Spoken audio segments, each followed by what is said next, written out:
Hello, and welcome to the Hybrid School Builders Podcast. I am your host, Rebecca Foley, and I am so glad you are joining me today.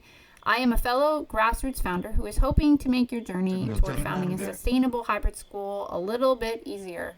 If you are dreaming of starting a hybrid school, or perhaps you've already gotten started, you are in the right place. Join me as we dive into real stories, practical tips, and hard-won lessons that I have learned to help you launch and grow your program with confidence.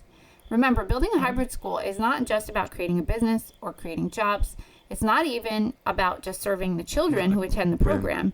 It's literally about reshaping the landscape of education, and we can do that one community, one entrepreneur, and one program at a time.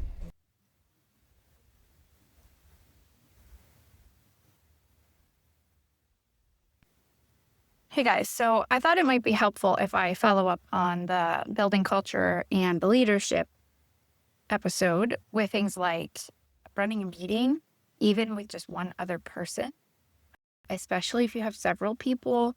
This is helpful whether you're working with a board or a little team of you that are all founding together. It can actually even be helpful if you're just working all by yourself. Some of the organizational ideas. Okay. Now, the way that this relates to culture and leadership, it really is one of the ways that you build culture. And by making it happen, you're leading. Okay. So I'm taking some of this from Patrick Lencioni's book, Death by Meeting. Some of his books tell kind of like this parable. They tell this story, which I didn't get a whole lot out of it, out of that part of it. But at the end of the book, the last couple of chapters kind of like sums up the principles.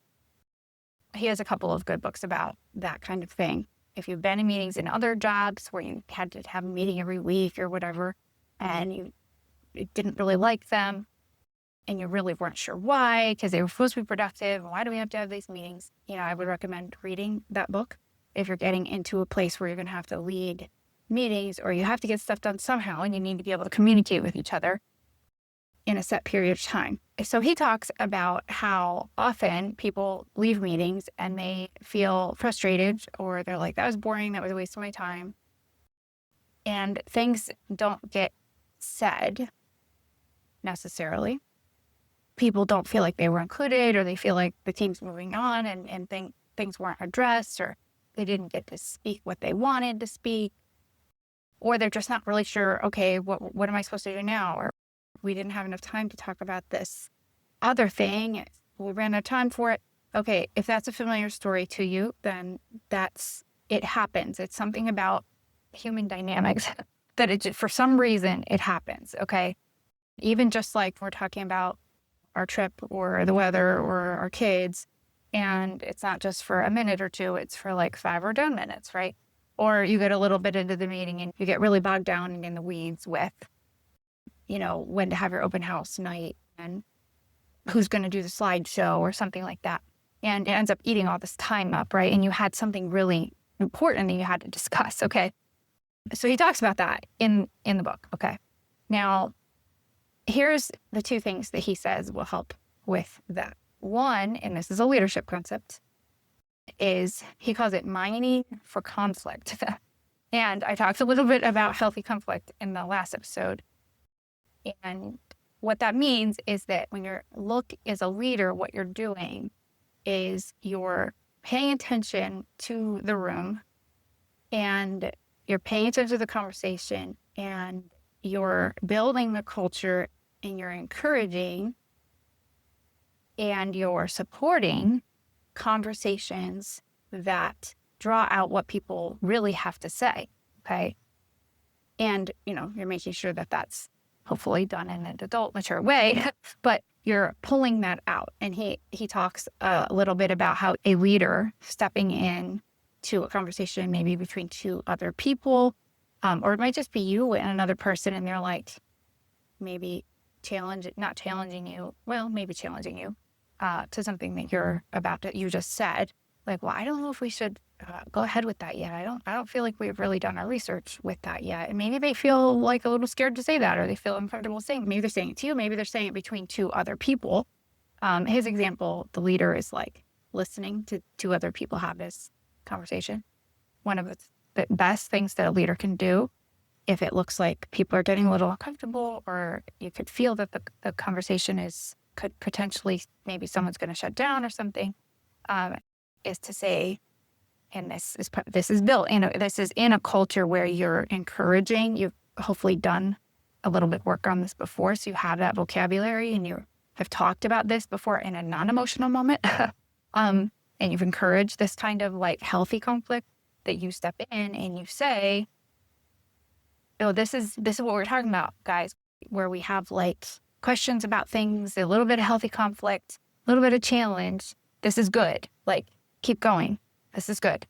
If a leader jumps in and says that, it can help diffuse the emotions by framing it as a positive thing and just helping people understand that this is just how you work things out. This is how you communicate, okay? So that is one thing that he says, and that's something you develop as a leader to be able to build that kind of culture in a meeting, and practice it yourself and pull it out if you're not getting a response or someone that seems like they're not really understanding, like pulling out like, what do you think, or how's that going to affect the work that you're doing, that kind of thing, and making sure that those conversations are happening. He has a lot more advice on that, mining for conflict, but I just wanted to share that concept. Now, the second part that he talks about is making sure that the meetings are just organized properly as far as having specific goals for each meetings. And that doesn't mean like the agenda. An agenda can be good, but have you ever sat through a meeting where the agenda items, some got rushed through, some got too much time spent on them? The people who made the agenda didn't ask you what you thought, and you had something really pressing and important, okay? And he talks a lot to large groups, larger companies, but I think the principles still apply even, again, if it's just you and one other person, okay? So he talks about daily check-ins, and in a corporate environment, he says that's like a 5-minute standing meeting where you stand up so you don't get bogged down, and you just take 5 minutes to share what you're working on that day. And that's kind of it. And it helps everyone to know where everybody else is at, and it brings awareness to any issues, okay? But you don't discuss the issues right then, okay? Then he says you should have like a weekly technical meeting. And that meeting should not have an agenda. It's one where you do what he calls a lightning round, where the people in the meeting tell you in just, I think he says 60 seconds. You go around the circle and you say, what are you working on? Like, what are you actually working on right now? Like, what issues do you have to work through? And everybody does that. And then you let that inform the agenda. But what you have to be careful, and this is where a leader, again, it has to be aware of this, you don't get into strategy and strategic decision-making in that meeting. So, and it's a shorter meeting, maybe it's an hour or something, maybe 2 hours. For our purposes, I'll translate this to our purposes in just a second, but these are the basic concepts, okay? Then he says that every month, I believe it's every month, you have a strategic meeting that's longer, like 3 or 4 hours. And again, this is a corporate sort of thing, but I think this is very easily translatable. And in that meeting, you don't talk about tactical stuff. You don't talk about the stuff that people are working on every day. That's just like the tasks that need to be done. You talk about the actual strategic direction and decision making, okay? So he says just by using that language and by having different types of meetings and having boundaries on like how long they last, but also on what they're allowed to cover, but making sure that everybody, just practical, like the lightning round or the 5-minute check-in, those are ways to make sure that everybody is heard and that there's time to talk about each person's items that they're working on that they need to share. Now, you don't just do these for the sake of doing them. You do them with a purpose for how this is all going to work, make the team work together, okay? So what does this look like in a little DIY? You might be working at your kitchen table with your kids running around, okay? I understand that it might be you by yourself. It might be you and one other person or a team of people, a little team of people. So how this can translate is, well, there's a couple ways this can go. If you're like me and you were a stay-at-home mom and you're got kids running around and you are on babysitting and you're trying to like build this business, and you don't have the luxury of even having meetings. So you're like text messaging, maybe having phone calls here and there. And once in a while you might get an actual meeting in, or you're discussing things at the park or whatever. It's just like all there all the time. Okay. But that might be another reason why you actually want to do this especially with somebody else. So I'm just going to give an example where you're working with like maybe 2 other people and you're kind of building this with 2 other people. Once a month, you actually have a meeting, like a Saturday morning meeting or something that's like 3 hours long. All right. And that's a strategic meeting. It's going to be purely strategic meeting. What are the decisions we need to make? What needs to happen to make those decisions? Do we have to collect any information? Do we need to do any research? Do we need to meet with another group of people? Who's going to do it? When do we have it to have it done by? What are our top priorities? So you're like identifying those top priorities for what needs to get done, like for that whole month. Okay. And you just focus on just that part. All right. And then you leave that meeting with a clear idea of like where you're going in the next several weeks. And then every week you could have one of those tactical sort of meetings where maybe you have a phone call or a Zoom meeting or something for maybe 2 hours one evening. I'm working on the Build It course. Still need a name right now, so I'm thinking about all of this also. But when you're in that phase, like there's a lot to do. You have facilities to meet with, you've got curriculum to research, paperwork to send in, you're putting together a handbook and applications and admissions and all of that kind of thing. You're doing all of this work, okay? And it's like you probably might wake up thinking about it and go to bed thinking about it, okay? And it's okay to be like working all together and texting each other and all of that. That's fine, as long as you're not getting burnout with it and it's like hard to give quality time to it. But you still probably want to have these like anchor points in the work where you have this dedicated time as much as you can. Back to those weekly tactical meetings. You might have a Zoom meeting, 2 hours once a week. And during that time, you all share what you're working on. Well, I called the facility and I poked around and did a demo with this student information system thing. And someone else says, okay, and I did this and I think this is the one we should go with. I got some good information on this, but I got really stuck in this other area. I do this like 60-second check-in with what people are working on. And then you spend the rest of that meeting talking about ways to help each other or sharing information that you all need to know. And you just keep it focused on that. Now, if you find yourself getting into strategy territory where you're like, I don't know, should we do that? Maybe we should. Maybe that's not a good idea. Maybe we need to develop this other like overarching policy or something that's more strategy. You kind of pull that back and say, unless it's very urgent and time urgent, you make a decision as best you can as it fits into the strategy that you have.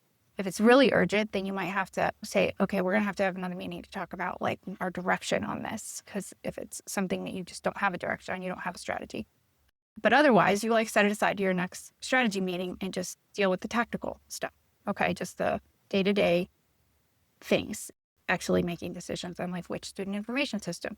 But your strategy was that you were going to use one because it fits in the budget and you've decided that you're going to use one. And now somebody's task was to go research the 2 or 3 names you had and maybe do a demo with them and see which one you liked the best and, move forward with that. And maybe now they're hopefully not bogged down, but like they're knee deep in like actually filling out the system, right? And putting the things in, and maybe they thought of something that needed to be added or something like that, okay? That's your tactical stuff, okay? Now, a daily meeting is probably not super practical if you're all like kind of working from home. But even that, you might just send a quick text message, right?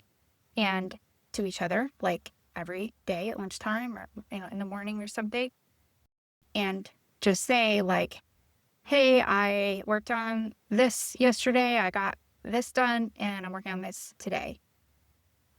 I might need help with blah, blah, blah at our tactical meeting. Can we talk about this or something? But just try to do it like once a day. Okay. The other thing that he doesn't really talk about in the book, I think because the context is a corporate environment where everybody has a job and a title and they know what they're supposed to be working on. But that I will mention, because a lot of times if it's 2 or 3 or 4 of you building a program like this, all of you end up doing all of the things. And from the beginning, it can be really helpful if you don't do that entirely. Like you have a degree of like specialization. You can even think forward into like what that organizational structure might be at some point. And maybe two of the people are like, well, I'm not going to work there. I'm just helping you build this. Maybe they're going to be on the board, or they're just going to be parents, but they're just helping. But if you still kind of like separate those tasks out, those may then become jobs that you like hire out, contract out, or, becomes an employee job. You may have your like secretarial person at some point. It's actually a job that they get paid for, right? As soon as you have some money. Well, if you have your detail-oriented person right now, and they're the person who's good at, maybe fiddling around with technology and making lists, paying attention to details and all of that, well, you can assign certain tasks to them and let them make the decisions on them, right? You want to clarify where they can make decisions on certain things and they don't have to like run every single little detail by the whole group, because that takes a long time, right? It's hard to make progress with that, okay? And you have to develop this. Even with 2 people, you have to develop this. But a lot of times you'll just see people's natural gifts and interests, and you could say, all right, you sound like you could do this. Can you take charge of that? If you have any like major questions, let us know. But go ahead and like fill out that admissions platform. And like, we've already talked about it. We have our sample. Go in and fill it all out. Get it all set up. And can you do that? And that's now their task. They choose the platform. They don't have to run it by everybody all the time. But again, as a leader, and you are probably the person who's listening to this podcast or maybe doing the course, or the one who's like the driver behind making sure this all happens. If you're the organizer, you're the one who's kind of delegating that authority in the sense that you're assigning those tasks and letting people know they have the authority to do that, and telling them, look, let's do our meetings like this so that we're more organized and we're more focused. Okay. So that can just be really helpful. But again, even if it's just you, it can be useful to just sit down and say, all right, I'm going to strategize right now. And then another time you might take your like weekly time and you just sit down and you like plan your week out, and you just focus on like the tasks that you need to do that week. And if you have to hire anything out or ask someone to help you, you kind of have the tasks that need to be done like on a weekly basis. Okay. So it just helps you organize all of them. Now, this is helpful even in meetings with like a church facility or a board meeting, or like your partners who are helping you with this. And then at some point, your staff, like your employees, these principles can be helpful always. Making sure you know what the goal of the meeting is. If it's just a check-in, if it's like a tactical day-to-day meeting, make sure everyone shares and you address those issues in those tactical meetings. And then you have more strategic meetings that are longer, that are focused on strategy. It's true for all different types of groups in a meeting environment. All right. And that is one of the ways that you can build that culture. That mining for conflict idea also builds that culture of vulnerability and trust, using the language with people, training them. And it can just be a basic training, an hour or something that you do, again, as a separate meeting. Or it could be just asking them to read a book or listen to a podcast with some of these concepts, and then just checking in for a few minutes and asking them their thoughts on it, kind of applying it to your situation. It can go a long way to make sure everyone's on the same page and just using the same vocabulary. Even that goes a long way to helping you build that culture. But then being a leader and making sure that those meetings happen in an organized way, everyone gets to speak, and you're pulling people out, but also supporting them in healthy conflict. It all goes a really long way, and it really ends up saving a lot of time, believe it or not. Making sure everybody knows what it is they're supposed to be doing and making things very productive, not boring.